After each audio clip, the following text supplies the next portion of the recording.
to GGN. This is part 2 for this news report. Today it's Thursday, January 17th, 2013, and I'm Darko. My website is ggnonline.com, and ddarko2012 and ddarko2013 are my YouTube channels.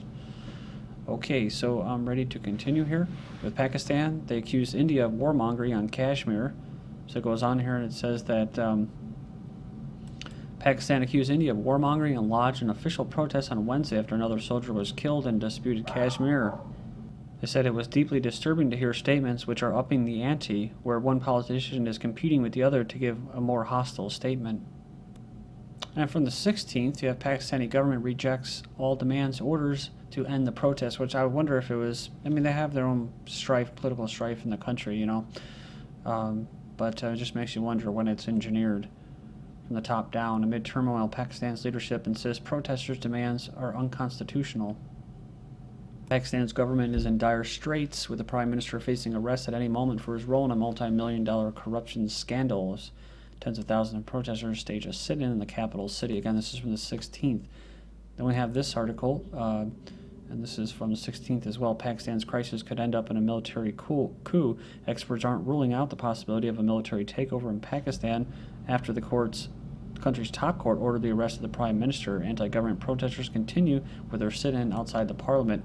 Then this is the 17th and 18th, edited from RT. Snap elections. Pakistani government reaches deal with protesters. So a team of Pakistani ministers and political leaders have reached a deal with the protesters. Document provides a dissolution of parliament and snap elections. So it says this would parliament will be dissolved before March 16th and elections will be held in 90 days according to the deal.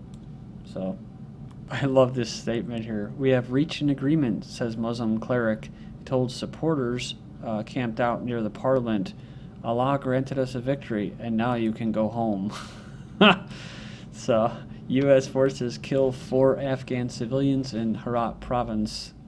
So these four Afghan civilians, including 2 children, have been killed by U.S. forces in the western province. Civilian casualties inflicted by U.S.-led troops have increased anti-American sentiment in Afghanistan. U.S. military has confirmed the incident, but claimed that the victims were militants. Then we have Jewish settler convicted of killing 2 Palestinians. West Bank settler dubbed the Jewish terrorist by Israeli media was convicted on Wednesday of killing 2 Palestinians in 1997. Someone had quoted him as saying he'd been on a mission from God, and they were trying to declare him insane, but that failed. So next up we have Israeli army provoked Palestinian teenager and then shot him. Schoolboy killed by the Israeli gunfire near the West Bank separation barrier. That's the barrier where they kicked them out of their own land and colonized it. Has been reacting to insults shouted by soldiers with loud hailers, or I guess that's bullhorns, before he was shot. So the claim contradicts account given by the Israeli regime. They say he was shot after cutting through a section of the security fence as he tried to infiltrate into Israel. He shot 3 times in the back. Israeli Defense Force spokesman said the shooting happened after soldiers initiated standard rules of engagement, which include live fire to respond to such incidences. Netanyahu of Israel says they're preparing for dramatic changes in Syria. He told ministers at his weekly cabinet meeting that Israel is cooperating with the U.S. and international community, that's the powers that be, and globalists and Zionists, said ahead of the Assad government's expected downfall. They're expecting the downfall because that's part of the Brookings Institute policy for regime change that they wrote. What was it, beginning of last year? So, talking about implications it will have for the regime's chemical weapons cache. Now, I don't think that they're worried about their weapons cache. I think that they're worried about how they're going to exploit the situation, being that they were behind a lot of it. Right-wingers on the rise in Israel. Ahead of elections in Israel, ultra-nationalists using overtly racist rhetoric are surging in the polls from January 11th. Egypt's Morsi comments on Jews taken out of context, he says. Comments on Jews made by Egypt's Islamist president nearly 3 years ago and labeled by the White House as deeply offensive were taken out of context, aimed at criticizing Israeli policies and not Jews, a presidential spokesman said on Wednesday. So it says here, the day earlier, the Obama regime admonished Morsi over the comments, which were revived when they were aired on Egyptian TV show this month. At the time, in September 2010, Morsi was the leader of the Muslim Brotherhood. In the video, he refers to Zionists as bloodsuckers who attack Palestinians, as well as descendants of apes and pigs. So it goes on here, and it says that Morsi told a visiting U.S. delegation led by John McCain that the distinction must be made between criticism of what he called the racist policies of Israelis against Palestinians and insults against the Jewish faith. What's interesting is that you'll actually get Israeli soldiers referring to Arabs as dogs and filth and pigs, and nothing ever happens to them. They're probably actually promoted for doing it right up there on camera. And there's a lot of these ultranationalists that refer to anybody besides them as basically inferior and less or subhuman. But I guess it only goes one way. It says Russia-U.S. spar overseas Jewish documents. It goes on here and says the foreign ministry has expressed outrage after a U.S. court imposes a fine on Russia for its refusal to comply with a 2010 court order to return a collection of religious documents to a prominent U.S.-based Jewish organization. So it goes on, it comes shortly after the Magnitsky Act, which saw U.S. legislators attempting to exert pressure on Russia's judicial system. Says a court in Washington is now attempting to penalize Russia for possession of a collection of books, manuscripts, and other Judaic documents.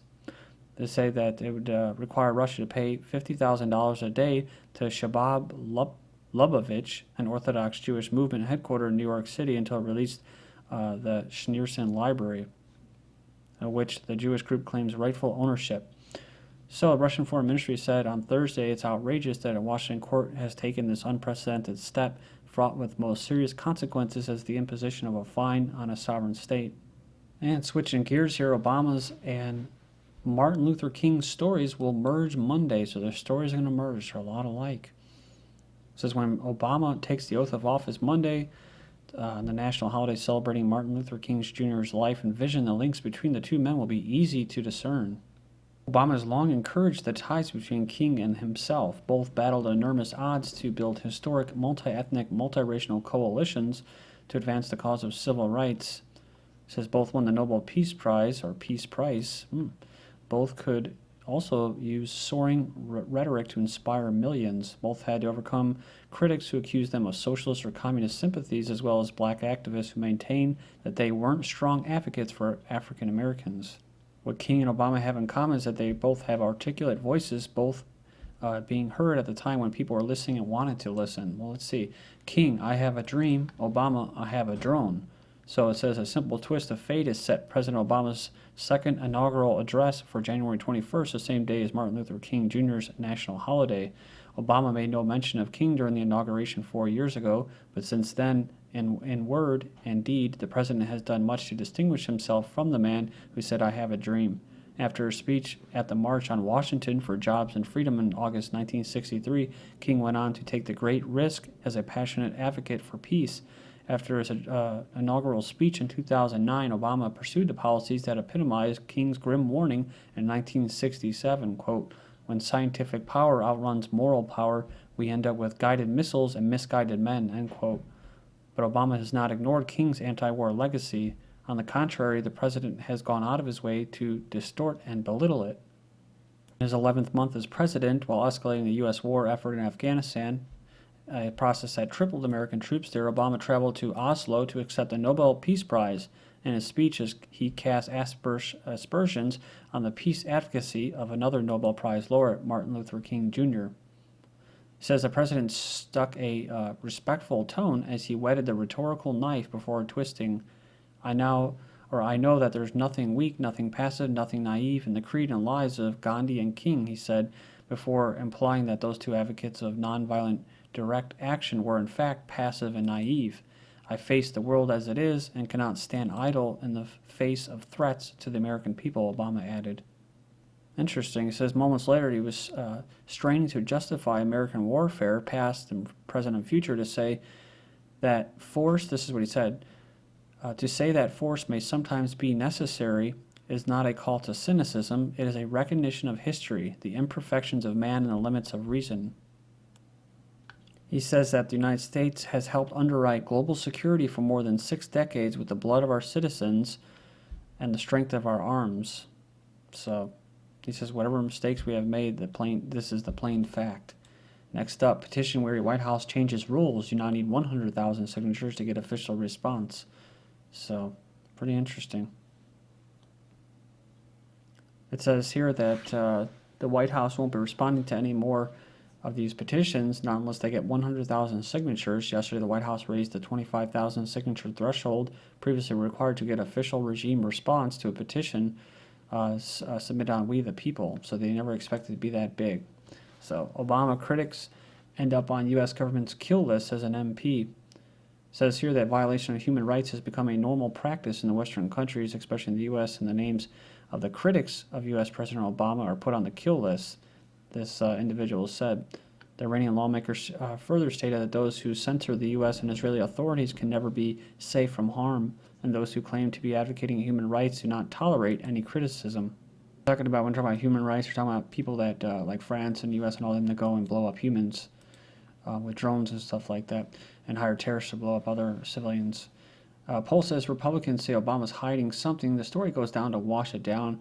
But the big gist here is that with 64% of Republicans, a third of Americans believe that Obama might be hiding something. And it goes on and basically 64% of Republicans think he's not coming clean. 33% of independents agree, blah, blah, blah, right? But they say that it's been debunked about him not being the president, but they got to have something on this guy, otherwise he wouldn't be there, right? Because if he doesn't go along with the whole, whatever the agenda is, he's gone. And if he resists, they kill him. That's a simple fact here, you know. I'm sorry, but that's the way it is. Whether you have a monarchy or you have a democracy or a fascist dictatorship, most of the times you're going to have you're going to be controlled from the top down. The value of the White House has risen 7%. That's why they don't like indigenous. Like, you know, I'll just throw it out there. That's why the powers that be don't like indigenous tribes, because they tend to stick up for each other and stand up for each other. The value of the White House has risen 7% since Obama took office. So the White House is currently valued at $249 million, up 7% since the elitist took office in 2009. New Congress even wealthier after a millionaire freshman joins its ranks. So it says it's become the wealthier than the last, the 113th Congress. That the incoming freshmen having a net worth of $1 million each, $1 million more than the average American. That's what we call representation, right? And we have America's infrastructure ranks 25th in the world. So it exposes that U.S. infrastructure compares unfavorably with the most advanced countries and even some developing nations. Talking about the quality of roads, railroads, ports, air transport, electricity, and telephones. It ranks 25th behind nations such as Oman and Barbados. One spot ahead of... That's what Obama's talking about, the strength of American arms. Then it goes to the military-industrial complex, blowing shit up. Crumbling levees threaten U.S. with new Katrina. Across the U.S., hundreds of federal flood control systems are at risk of failing, endangering millions of people and property across 37 states. Of course, when it happens, they'll just come in, Obama will come in, and he'll shed a tear, and everything will be sad, and then they'll write some kind of legislation, and they'll write a bill and give a bunch of federal money to go in there, and they'll just set up surveillance cameras and more of a police state and stuff like that, and then they'll deny all of the donations that come in, and people that want to volunteer their time to help get it back up, they'll push them away and send them back. 1 in 3 people cannot cope with unexpected bills amid a surge in those struggling to pay for a car. 10% more people say they cannot afford to pay a surprise bill. Almost 30% cannot find the money for a week's holiday, and no one says that they cannot afford a telephone. So it says in 2007, before the wealth consolidation by the global elites, 21% of the population said they could not afford a holiday. Now it's risen to 29%. It's interesting that everyone could afford a phone. That's why they hand them out to poor people and stuff like that. They want to give homeless people, turn them into Wi-Fi hotspots, because they want to track people, like little personal computers. They can track you. They can have little microphones on there. They already do. They have cameras on both sides, so constantly monitoring. It's all voluntarily. Like the gun control, a lot of it is probably going to be voluntary. Goldman Sachs accused of lack of sensitivity after it raises average pay 5% to £250,000 a year. Said that profits rocketed by 70%. Critics say the payouts demonstrated greed and a lack of sensitivity towards Britain's struggling households. U.S. CEOs push plan to raise full retirement age to 70. So these bastards, they'll get golden parachutes, as they call them, walk away with millions of dollars after they've run the country or run the company and the stocks into the tank, and they'll leave with millions of dollars at 50, right? But they'll want everyone else to work to 70. Thank you.